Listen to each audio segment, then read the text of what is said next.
And the governor of Tennessee getting dragged tonight over a skeleton in his closet. All right, Andy, what do you got first in Breaking Buzz? Yes, and the skeleton in his closet was wearing a skirt. Today, the governor of Tennessee said he will sign a bill into law that will ban drag shows in public. And then, like a delicious miracle, somebody found a picture of that very same governor dressed up as a lady. Oh. Yep.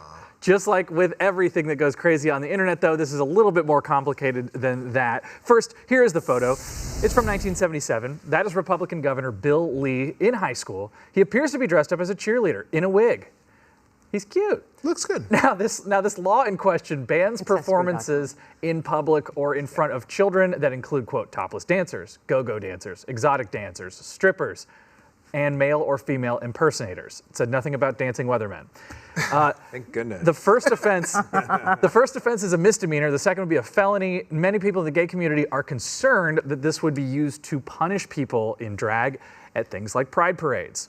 Opponents also say the law is vague and unconstitutional and that there's already laws against public obscenity. Now, Lee responded to the photo and said it's ridiculous to compare it, the photo, him there in the photo, to sexualized entertainment in front of children, and says that the photo depicted a, quote, lighthearted tradition. It's just, I think a lot of people who sign these bills have probably not seen a drag show in person. Perhaps. They haven't been to the Abbey. No, Hamburger Mary's. I think there's this idea of what it is, and it's. I'll leave it at that. Yeah. Not that. Do you have any you go. thoughts? I try to Yes. stay away. Yeah, from we're anything. exactly. You guys are better than me. I'm Switzerland over here. Yes, good. That's steer good. away from controversy. Yeah. Well, this is some more controversy for you. That's what we do in this segment. Just people who are angry about stuff, and this one is wild. President Biden and his wife, Dr. Jill Biden, went to dinner, ordered the exact same meal, and the Washington Post actually wrote an article about it. Now, before you roll your eyes and say, this isn't news, you're right, but it brings up an interesting discussion. Here's what happened. Joe and Jill went to an Italian place called Red Hen. They ordered some grilled bread, a chicory salad, and 2 orders of rigatoni with fennel sausage ragu.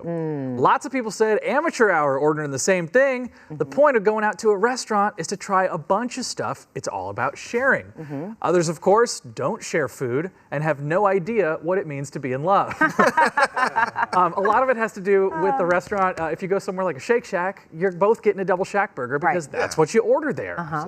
Ordering the same thing also lets you avoid what happens all the time where you order something good, the other person doesn't order something good, and then you have to trade and eat their garbage dinner. That's my life. Every time I go out to eat with my girlfriend, it's literally the same. Don't you also feel, though, if you order something, that you shouldn't be obligated to share it? You 100% ordered that agree. for a reason, and that is the meal that you want to finish. Depends on... I think it depends on the company. Right. I mean, if I'm with my husband and he orders something, I'm going to likely have a bite. But what if he loves it and wants to eat the whole thing? That's happened before too. Is it part of his duties to let you share? I don't No, think he he has has- a choice. Right. I honestly don't think he has a choice. No, I think that's what we're getting. This is why they have couples therapy. Yes, true. Exactly what. All right. We just did it right here. Good to see you guys. Thank you so much. One thing I wish that we could share is some of this weather just somewhere else and not in California, because I'd rather have some. You don't think this is a nice little novelty, though? No.